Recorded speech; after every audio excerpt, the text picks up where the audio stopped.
अब हान तेजुन की बात सुन के सेजुन तो काफी ज्यादा हैरान था और वो थियो से पूछता है कि हान तेजुन उसे कहाँ मिला, क्योंकि हान तेजुन कोरिया का सबसे स्ट्रॉन्गेस्ट हंटर है और इतने बड़े इंसान के साथ थियो की फ्रेंडशिप कैसे हुई।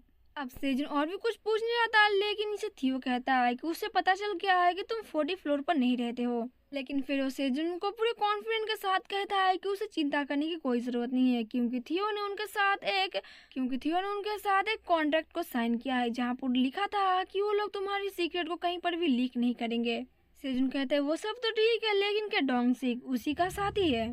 तब सेजुन कहता है कि चलो ये तो अच्छा हुआ कि कोरिया में मेरी फैमिली उन दोनों के प्रति थोड़ी सी आभारी रहेगी और यहाँ पर भी मैं अपनी क्रॉप की वजह से उनकी मदद भी कर सकता हूँ। सेजुन थियो को देख के कुछ सोचने लगता है और कहता है कि ये तो बदमाश थियो कोई भी काम का नहीं है, लेकिन इसकी जो सन पम्पकिन स्वीट पोटैटो था उसको बेचकर इसने उन लोगों के साथ एक अच्छा सा संबंध बना लिया, जिसकी वजह से वो इसके काफी अच्छे दोस्त बन गए। लेकिन क्या एक व्यापारी को उनके साथ दोस्त बने रहना अच्छा हो सकता है और क्या उन पर भरोसा किया जा सकता है? जबकि थियो सेजुन से कहता है कि उसके पास और एक बात है जो कि एक रिक्वेस्ट के तौर पर वो सेजुन से कहना चाहेगा।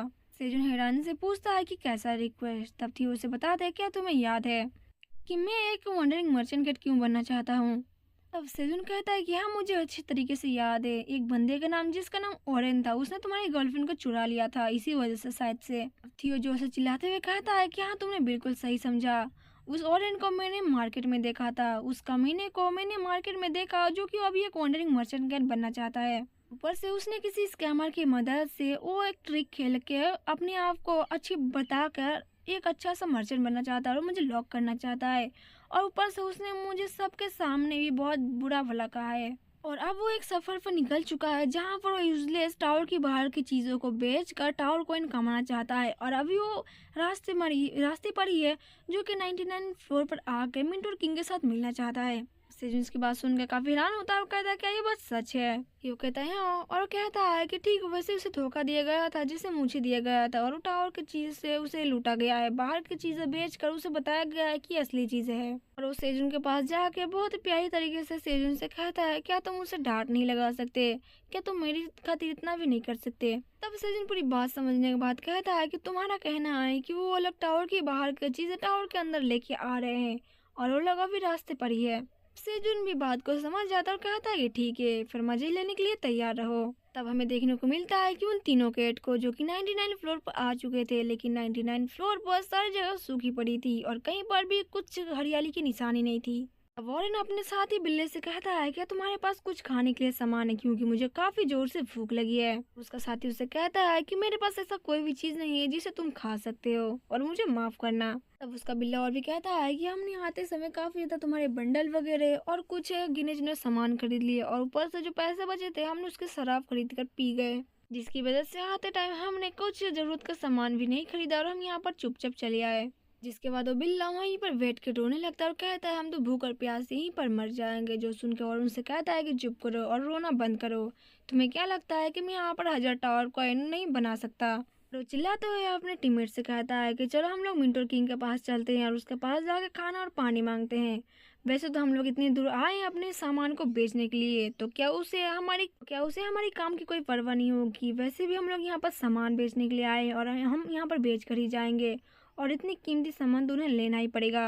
और तुम मुझे बताओ कि वहाँ पर जाने के लिए हमें कितना टाइम लगेगा? जिसके बाद उसका टीममेट उसका मैप देखने लगता है और मैप देखते हुए कहता है कि हम वहाँ पर जाने के लिए लगभग 2 से 3 दिन और लगेंगे, वो भी इस मैप के हिसाब से। वे सुनकर औरन काफी ज्यादा हैरान हो जाता है, उसे चिल्लाने लगता है, कहता है क्या 2 और 3 दिन और लगेंगे? और वो जो उसका दूसरा टीममेट था वो तो बेचारा रोने ही लगता है कि अब हम लोग बचेंगे ही नहीं, हम तो अब मर जाएंगे।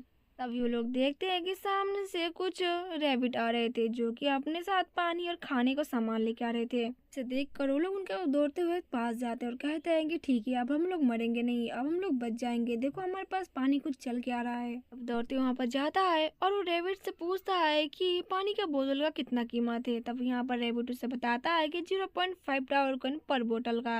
अब ये सुनकर तो औरन का दिमाग ही चकरा जाता है, वो कहता है क्या इतना ज्यादा एक्सपेंसिव कौन बेचता है पानी?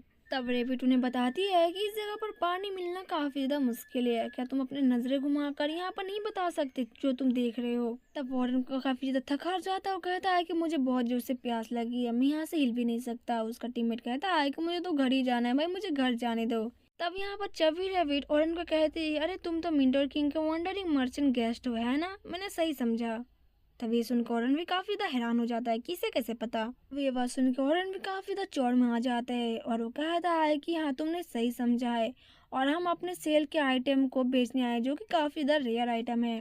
तब यहाँ पर चबी रैबिट उसे बताती है कि हमें नहीं पता था कि तुम एक बहुत अच्छे गेस्ट हो, यानी कि बहुत ज्यादा मूल्यवान गेस्ट हो। अगर ये बात हमें पता होती तो हम पहले नहीं बताते, इसलिए हम क्रेडिट के तौर पर ये सारी बोतल तुम्हें दे देंगे। तभी बात सुनकर ओरन काफी ज्यादा खुश हो जाता है और कहता है कि ठीक है, अगर ये बात है तो हम लोग मानना तो बिल्कुल नहीं करेंगे। लेकिन तभी चबी रैबिट उसे कॉन्ट्रैक्ट देती है जिसे देखकर ओरन काफी ज्यादा हैरान हो जाता है और पूछता है कि ये क्या है। तब चबी रैबिट उसे बताती है कि ये तो कॉन्ट्रैक्ट है जो कि है तुम्हें इस चीज को पेमेंट करने के लिए दिया गया है। अगर तुम 3 दिन के अंदर इस कॉन्ट्रैक्ट को पूरा नहीं करते या फिर जितना सारा सामान तुमने लिया है उसके पैसे तुम वापस नहीं करते तो तुम्हें इससे 10 गुना पैसा वापस किया जाएगा। यानी कि जिसका पैसा आज 3 रुपए है तो अगर तुम 3 दिन के अंदर नहीं दे पाओगे तो तुम 3 रुपए के हिसाब से 10 गुने पैसे ज्यादा दोगे। जिसे सुनकर ओरन कहता है ये तो बहुत बड़ा नाइंसाफी है, ऐसा नहीं करना चाहिए।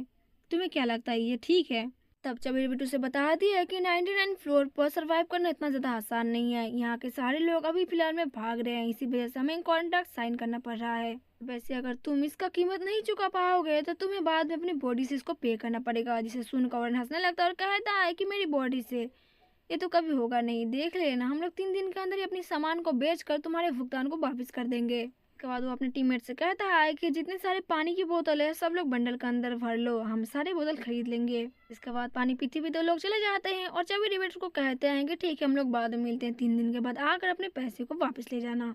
तब चबी रैबिट उसे कहता है कि ठीक है भैया, जब तुम अमीर हो जाओ तो हमें बता देना। और जिसके बाद वो लोग बाय बाय कहते हैं। के बाद नेक्स्ट डे का सीन आता है, हमें दिखाया जाता है कि ये सब तो सारे पानी खत्म कर चुके थे और इनका प्यास तो बुझ ही नहीं रहा था, ऊपर से ये लोग काफी ज्यादा भूखे भी थे। और उन कहता है कि एक दिन में तूने सारा पानी खत्म कर लिया, अभी तो 2 दिन बाकी है। ऊपर से वो कहता है कि और पानी बचा है तो उसका टीममेट उससे कहता है कि पानी का बोतल खत्म हो चुका है, बस लास्ट वाला बचा है। लेकिन और उसकी बात नहीं सुनता और उसके हाथ से बोतल छीन लेता और कहता है कि मैंने जो कहा है वो करो। लेकिन वो बंदा रोने लगता है और कहता है कि इसको बोतल को मैंने सेव करके रखा था ताकि इमरजेंसी में काम आए। लेकिन और उसकी बात नहीं सुनता और उसको डांट लगा देता है।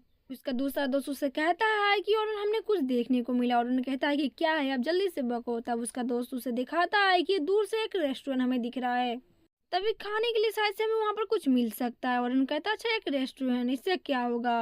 लेकिन तभी उन्हें पता चलता है ये तो एक रेस्टोरेंट है और उसमें से काफी अच्छी खुशबू भी आ रही है। तब उनकी आंखें चमक जाती है, तब वो लोग दौड़ते उस रेस्टोरेंट के पास जाते हैं। अब जाने के बाद उन्हें पता चलता है कि 99 फ्लोर का एकमात्र रेस्टोरेंट है ये, जो कि रैबिट रेस्टोरेंट है। और वहाँ पर कर्ड फिश भी पक रही थी जिसकी स्मेल इन लोगों की आ भी रही थी। वो लोग अपने लिए कर्ड फिश ऑर्डर करते हैं। अब वहाँ पर कटाना रैबिट उसे बताता है कि पर फिश की कीमत 1 टावर कॉइन है। अब 1 टावर कॉइन का नाम सुन के तो ओरन का दिमाग ही चकरा जाता है। वो कहता है कि ये तो बहुत ज्यादा एक्सपेंसिव है। तब कटाना रैबिट उसे बताता है कि आसपास कोई भी सी या समुद्र नहीं है तो यहाँ पर फिश पाना बहुत ज्यादा मुश्किल है, इसलिए तुम्हें जो मिल रहा है उसका खुशने से भी मनाओ और जो कीमत हम लोग बता रहे हैं उसकी कीमत अदा करो। अब यहाँ पर कटाना रैबिट भी उसे उसी कॉन्ट्रैक्ट को देता है और देते हुए उसे कहता है क्या तुम्हें, वो उस कॉन्ट्रैक्ट को देते हुए उसे कहती है कि तुम्हें इस कॉन्ट्रैक्ट में साइन करना पड़ेगा और तुम्हें 3 दिन के अंदर इस पैसे को देना पड़ेगा। वो आगे कुछ कहना चाहती है, तब यहाँ पर उन्होंने कहता है कि अगर इस कॉन्ट्रैक्ट के मुताबिक अगर मैंने 3 दिन के अंदर पैसे नहीं दिए तो मुझे अपने बॉडी से इसका पेमेंट करना पड़ेगा, यानी कि मुझे तुम्हारे यहाँ पर काम करना पड़ेगा, है ही ना। तब वहाँ पर वो कहते हैं कि हाँ बिल्कुल। तब वो कहता है ठीक है मैं यहाँ पर साइन कर रहा हूँ, तुम मुझे जल्दी से फीस दो। जिसके बाद वो तीनों भी यहाँ पर साइन कर देते हैं। जिसके बाद हमें देखने को मिलता है कि वो लोग कर्ड फिश को पकाने लगते हैं और कहते हैं कि बस थोड़ा सा इंतजार करो, तुम्हारा कर्ड फिश आ ही रहा है। जिसे देखकर इन तीनों के मुंह में पानी टपक रहा था। जिसके बाद हम देखते हैं कि ये लोग काफी ज्यादा खाना खा चुके थे, इतना ज्यादा खाना खाते हैं कि ये लोग हिल भी नहीं पाते और इनको काफी ज्यादा नींद भी आ जाती है। लेकिन ओरन उनसे कहता है कि तुम्हें पता है ना हमें अभी मिंटोर किंग के पास जाना है और अपनी चीजों को सेल भी करना है। तब उसका दोस्त उसे कहता है कि और इनके हम लोग थोड़ी बाद में नहीं जा सकते, हम लोग छोटा सा एक शॉर्ट नेप ले सकते हैं क्योंकि मुझे खाने के बाद काफी ज्यादा नींद अब आ रहा है। और उनकी बात मान जाता और कहता है कि ठीक है, तब हम थोड़ा सा सो ही लेते हैं। जिसके बाद वो लोग सो जाते हैं और कटाना भी कहता है कि सो जाओ भाई सो जाओ। उसके बाद हमें जानने को मिलता है कि उन लोगों की नींद पूरी हो जाती है और जब वो लोग उठते हैं तब ओरन कहते हैं कि मेरी आंखों में दर्द हो रहा है। लेकिन उसका टीममेट उसे कहता है कि ओरन हमें लगता है कि हम बहुत बड़ी मुसीबत में पड़ने वाले हैं। जब ओरन की आंखें खोलती है तो वो अपने सामने एक मिंटोर को देख पाता है। ये मिंटोर 7 होता है। और आसपास और भी सारा मिंटोर थे जो कि इनको चारों तरफ से घेरे हुए थे, जिन्हें देखकर इनकी तो हालत ही खराब हो जाती है। मिंटोर 7 उनसे कहता है कि वो तुम ही लोग हो जो कि मिंटोर किंग के साथ मुलाकात करने के लिए आए थे। तब वो लोग बहुत ज्यादा डरते हुए कहता है कि हम लोग एक मर्चेंट कैट है, प्लीज हमें कोई नुकसान मत पहुंचाना। वो डरते हुए उससे कहता है कि हम लोग तो यहाँ पर अपना सामान भी बेचने के लिए आए हैं। तब यहाँ पर मिंटोर 7 कहता है कि ठीक है फिर हमें फॉलो करो, हम तुम्हें मिंटोर किंग के पास ले जाएंगे। ये सुनकर उनका डर थोड़ा सा कम हो जाता है और कहते हैं क्या ये लोग तो हमें मिंटोर किंग के पास लेके जा रहे हैं। तो कहता है कि हम लोग कितने ज़्यादा लकी है, हम लोग तो बिन बुलाए आराम से पहुंच सकते हैं। जिसके बाद हमें देखने को मिलता है कि वो लोग मिंटोर किंग के पास पहुंच चुके थे, वाइपॉट के पास। तब मिंटोर किंग एक बहुत बड़ा दहाड़ मारते हुए कहता है कि अच्छा तो तुम लोग ही हो जो मुझसे मुलाकात करने के लिए आए हो, तो बताओ तुम्हारी खासियत हम लोग कैसे करें। तब यहाँ पर डरते वो लोग कांपते हुए कहता है कि मिंटोर किंग हम लोग यहाँ पर आपके लिए आए हैं कुछ आइटम बेचने के लिए जो कि बहुत ज़्यादा रेयर होता है, और ये आइटम टावर के आउटसाइड से लेके आए हैं हम, जो कि बहुत ज़्यादा अनोखी और बहुत ज़्यादा अच्छी आइटम है। तब मिंटोर किंग कहता है कि ठीक है फिर मैं तुम्हारी चीज़ों को देखना चाहूँगा कि ये रेयर आइटम है कि नहीं है, और खुशकिस्मती से हमारे पास ये है जो कि आइटम को परख सकता है कि ये रेयर आइटम किस चीज़ से काम आता है। जिसके बाद वो कहता है कि देखो ये हमारा ग्रेट ब्लैक ड्रैगन, और ये तुम्हारी चीज़ों को देख के पहचानेंगे कि ये रेयर है या फिर नहीं है। और सेजून को देख के वो तीनों बिल्ले थोड़े से हैरान होते हैं कि ग्रेट ब्लैक ड्रैगन,